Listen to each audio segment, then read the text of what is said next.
ওয়াকফ বিল যিখন আছিলে আইন যিখন আছিলে সেইখন যিখন সংশোধনী বিল আনিলে আইনত পৰিণত কৰিলে সেইখন সম্পূৰ্ণৰূপে সংবিধান বিৰোধী আৰু মুছলমান জনতাৰ বিৰোধী। এইটো হ'ল মুছলমানসকলৰ ওপৰত বিজেপি চৰকাৰৰ এটা আগ্ৰাসন বা আক্ৰমণ। ওয়াকফ নতুন বিলখন কোনো গণতান্ত্ৰিক মানুহে সেইকাৰণে বিজেপিৰ সংখ্যালঘুৰ ওপৰত এই আক্ৰমণক কোনেও সমৰ্থন কৰিব পৰা নাই। আমি সেইকাৰণে এই ওয়াকফ বিলখন বাতিল কৰিবৰ কাৰণে দাবী উত্থাপন কৰিছোঁ। আগৰ দৰে ওয়াকফ বিলখন ৰখাৰ ব্যৱস্থা কৰিবলৈ দাবী উত্থাপন কৰিছোঁ আৰু মুছলমানসকলৰ যিটো ধৰ্মীয় সম্পত্তি সেইবিলাক পৰিচালনা কৰিবৰ কাৰণে মুছলমানসকলকে দায়িত্ব অৰ্পণ কৰিবৰ কাৰণে আমি দাবী জনাইছোঁ। ওয়াকফ বিল যিখন আছিলে আইন যিখন আছিলে সেইখন যিখন সংশোধনী বিল আনিলে আইনত পৰিণত কৰিলে সেইখন সম্পূৰ্ণৰূপে সংবিধান বিৰোধী আৰু মুছলমান জনতাৰ বিৰোধী।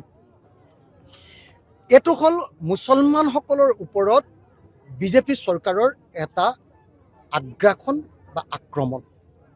ওয়াকফ নতুন বিলখন কোনো গণতান্ত্ৰিক মানুহে সেইকাৰণে বিজেপিৰ সংখ্যালঘুৰ ওপৰত এই আক্ৰমণক কোনেও সমৰ্থন কৰিব পৰা নাই।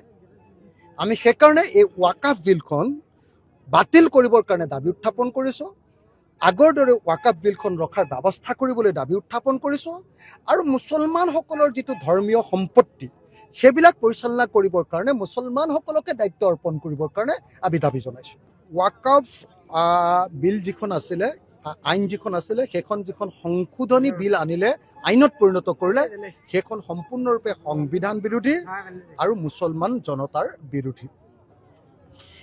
এইটো হ'ল মুছলমানসকলৰ ওপৰত বিজেপি চৰকাৰৰ এটা আগ্ৰাসন বা আক্ৰমণ। ওয়াকফ নতুন বিলখন কোনো গণতান্ত্ৰিক মানুহে সেইকাৰণে বিজেপিৰ সংখ্যালঘুৰ ওপৰত এই আক্ৰমণক কোনেও সমৰ্থন কৰিব পৰা নাই। আমি সেইকাৰণে এই ওয়াকফ বিলখন বাতিল কৰিবৰ কাৰণে দাবী উত্থাপন কৰিছোঁ। আগৰ দৰে ওয়াকফ বিলখন ৰখাৰ ব্যৱস্থা কৰিবলৈ দাবী উত্থাপন কৰিছোঁ আৰু মুছলমানসকলৰ যিটো ধৰ্মীয় সম্পত্তি সেইবিলাক পৰিচালনা কৰিবৰ কাৰণে মুছলমানসকলকে দায়িত্ব অৰ্পণ কৰিবৰ কাৰণে আমি দাবী জনাইছোঁ।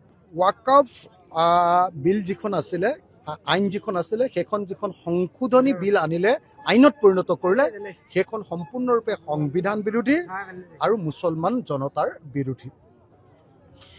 এইটো হ'ল মুছলমানসকলৰ ওপৰত বিজেপি চৰকাৰৰ এটা আগ্ৰাসন বা আক্ৰমণ।